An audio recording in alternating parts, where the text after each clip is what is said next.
ओम नमो भगवते वासुदेवाय नमः।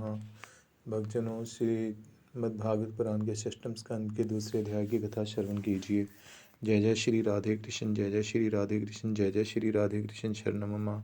जय जय श्री राधे कृष्ण शरणम मम। जय सिया राम लखन हनुमान शरणम मम। ओम पित्राय नमः। ओम श्री सुखदेव जी महाराज नमः। दिव्य ऋषि नारद जी महाराज नमः। भगवान विष्णु के पार्षदों द्वारा भागवत धर्म का वर्णन करना तथा अजामिल का परम धाम जाना। भक्तजनों, श्री सुखदेव जी बोले, हे राजन, यम के दूतों का ऐसा भाषण सुनकर पार्षदों ने कहा, हे यमदूतों, यह बड़े दुख की बात है कि तुम लोग अजामिल जैसे धर्मात्मा को इस प्रकार खींच रहे हो। यदि प्रजा के रक्षक समदर्शी परोपकारी प्रजा के प्रति दुर्व्यवहार करें तो प्रजा किसका सहारा लेगी। तुम लोग नहीं जानते कि इस अजामिल ने चाहे करोड़ों पाप किए हों, किंतु इसने मृत्यु के समय चाहे किसी भी भाव से भगवान के नाम का उच्चारण किया है। इसने बारंबार नारायण नारायण संकीर्तन किया है। अब यह कल्याण का पात्र बन गया है। इसने कोटि कोटि जन्मों के पापों का प्रायश्चित कर लिया है। चाहे यह कितना ही पापी ब्रह्मघाती परस्त्रीगामी गाय मारने वाला क्यों ना हो, किंतु जब इसने भगवान नाम उच्चारण किया है तो यह भगवान का परम भक्त है। बड़े बड़े ब्रह्म ऋषियों ने पापों के अनेकों प्रायश्चित कृष्ण चंद्रायन व्रत आदि का वर्णन किया है, किंतु जैसी सिद्धि भगवान नाम से होती है वैसी अन्य किसी प्रकार से नहीं हो सकती। इसलिए हे यमदूतों, तुम अजामिल को नहीं ले जा सकते हो। इसने अंत समय में भगवान नाम उच्चारण करके सारे पापों का प्रायश्चित कर लिया है। जो मनुष्य गिरते पड़ते, उठते बैठते, खाते पीते, चोट लगते, हंसी परिहास में हरि हरि का नाम उच्चारण करते हैं तो वह यम की संपूर्ण यातनाओं से मुक्त हो जाता है। महर्षियों ने बड़े पापों के लिए बड़े प्रायश्चित तथा छोटे पापों के लिए छोटे प्रायश्चितों का विधान किया है। बड़े बड़े यज्ञ, जप, तप, दान आदि से भी पाप नष्ट नहीं होते हैं, जो केवल भगवत नाम उच्चारण से ही हो जाते हैं।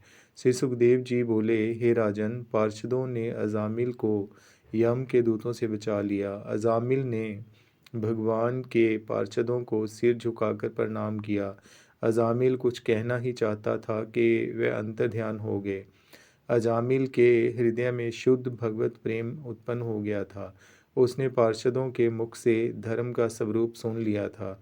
वह अपने मन में पछताने लगा कि मैंने एक दासी का संसर्ग करने से अपने ब्राह्मणत्व को खत्म कर दिया और मैंने अनेकों पाप तथा हत्याएं की हैं।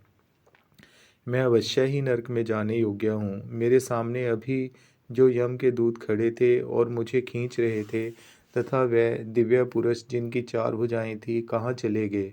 मैंने आज देवताओं के दर्शन किए। मैंने नारायण का नाम उच्चारण किया, इसी कारण मुझे उन देवताओं ने दर्शन दिए। अब मैं अवश्य ही उत्तम कर्म करूँगा, दीन दुखियों का उपकार करूँगा, सबके साथ मित्र व्यवहार करूँगा। मैं अब सांसारिक विषयों में ना रहूँगा। मैं मेरेपन के अभिमान को त्याग कर ईश्वर में लीन हो जाऊँगा। हे राजा परीक्षित, भगवान के पार्षदों का एक क्षण का सत्संग होने से ही अजामिल को कठिन वैराग्य उत्पन्न हो गया।